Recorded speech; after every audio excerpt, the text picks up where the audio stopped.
Okay, welcome back, writers. This week we're gonna skip the tree map. There, I said it. We're gonna skip the tree map because hopefully at this point you're getting to feel a little bit better about how to organize your story. The tree map was used to put it into some categories, okay? And all we were doing with that tree map was essentially dropping it right in here to the flow map. So guess what?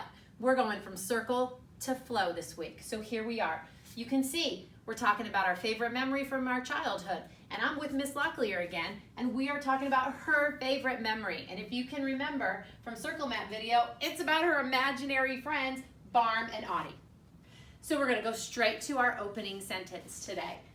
And we want it to kind of tell us what this story is gonna be about. So the reader's like, oh, I know this is gonna be about her favorite memory.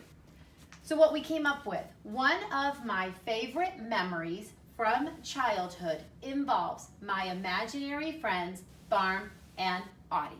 This is a complete sentence. But did you hear, boys and girls? I put the topic into my opening sentence.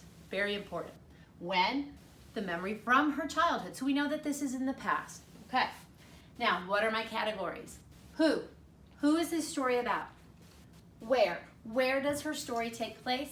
And what? What are some of the crazy things that Barm and Audie did with Miss Locklear? Okay, so who? I'm gonna jump back into my circle map that Miss Locklear gave me. So it's Miss Locklear, okay? It's her cousin Jason, it's her Aunt Rosie, and of course, Barm and Audie. Where were they? Well, in this particular situation, they're at Jason's house, her cousin, Jason's house. And we can even go as far as to say at the kitchen table, okay? All right, what is happening? All right, so she had said Jason, her cousin, and Miss Locklear, they would get in fights over who was going to get to play with Barm and Audie or who was going to babysit them. Miss Locklear wanted the table set for them. She wanted a plate and a cup set out for her imaginary friends because of course they have to eat. So the table set from them. What else can you add, Miss Locklear? You said they were naughty. So what was an example of them being naughty, that something that they might have gotten in trouble doing? Like crossing the road without an adult, and then I would have to tell on them or tell them to get back there because I knew the right thing to do. Okay, crossing the road. Very good.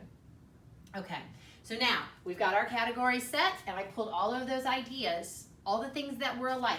Okay, Jason, that's a person. Barm and Audie, that's a person, and we know that Miss Locklear was telling the story, so those are the characters or the people in her story. Where? Jason's house and setting the table. Kitchen table, Jason's house. So you can see I've just pulled them and put them in like categories.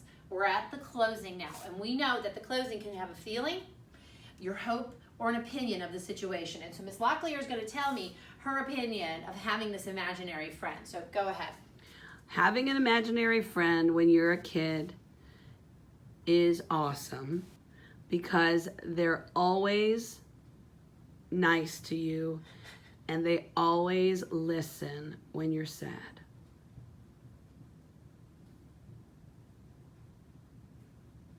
This is her opinion.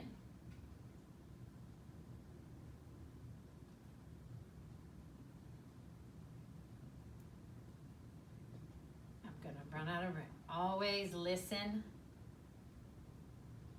to you. I'm gonna shorten it just a little bit here. Having an imaginary friend when you are a kid is awesome because they always listen to you. So that's her opinion of her memory, which was about her imaginary friends.